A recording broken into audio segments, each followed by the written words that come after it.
Can you tell me your name and years of experience as a barista po? So, before my introduce myself, my name is Christian Pierre. So, my nickname is Kiko. Actually, Layo diba? So, it's Kiko. So, years of experience, actually not a year. I am the owner of this Propofito Cafe. So, I am the owner of barista as well. So, siguro let's say more likely 4 months na ako nagbabarista. Next is, what is your favorite thing about being a barista? Siguro freedom, also the passion na na-express ko during the coffee. Siyempre beforehand, I was a coffee lover.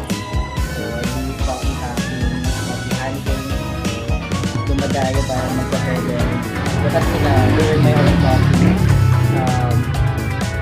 nagagawa ko yung something na I have the knowledge, technicalities, na isang kape. So, siguro isa yun sa mga nakaka-enjoy bilang barista. Being knowledgeable sa bagay na kaya mong gawin. For you, what are the top 3 must-have quality of being a barista and why? Being a barista is an overall character kasi siya, bro. Hindi siya basta-basta nagtitimpla ka lang.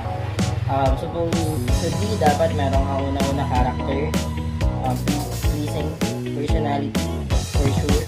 So, syempre humaharap ka sa customer mo bukod sa nagtitimpla ka ng kape. So, make sure na you have the proper manners and also good character. Always smile. Syempre dapat positive ka. It's hard for you to feel a good coffee kung ikaw mismo nakamusahan. So, syempre, that's first thing. Second, sipag. Kasi syempre, you forget barista ka. One of the most common misconception pagdating sa pagiging barista, akala nila chill lang. Pero syempre mahirap pag barista. Actually pag nagka-calibrate ka na, kapag running out of stock ka na, so dapat efficient ka rin kumilos. Tsaka slow pacing. Kailangan chillado ka lang. Pangatlo siguro, personally, ano mo yung kape na ginagawa? So, isa siya sa mga qualities na mahal mo yung ginagawa. Your most unforgettable moment as a barista? Siguro bro, yung may customer na ako, tapos hindi pa ako nakakapag-calibrate. So, that moment, harap-harapan bro, magka-calibrate ako, sinasabi ko sa kanila yung struggle ko, nahirap yung tamang grind size, yung tamang function, yung temperature ng machine, kung gaano karami na gusto yung juice, para lang makuha ng tamang notes. Kasi may tinatawag tayong ratio. So, I'm using 1 to 4 ratio. So, 17 grams plus 34 to 35 or 37 yield para sa extract talaga. So, ang hirap niya kunin.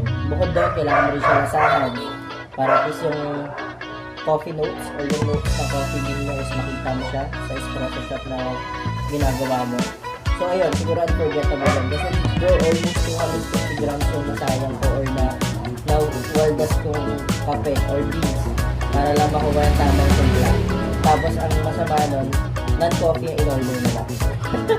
Hindi lang. So, parang Battery. nag-previous na lang ako ng Spanish latte para at least, diba, hindi masayang effort ko.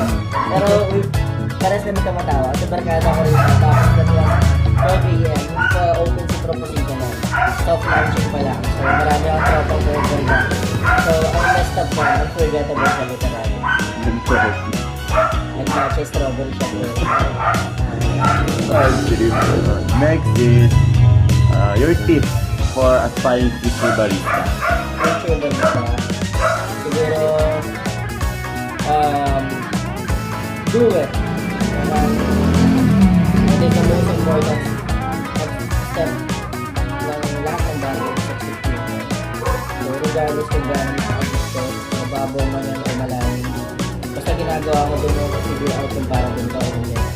May mga taong sobrang hype para maging barista, pero pag nandun na umuuro, pag nandun na napapagod, naalis bigla nag-switch ulit ng panibagong gusto. So, if you're aspiring barista or coffee owner, execute mo lang, do it.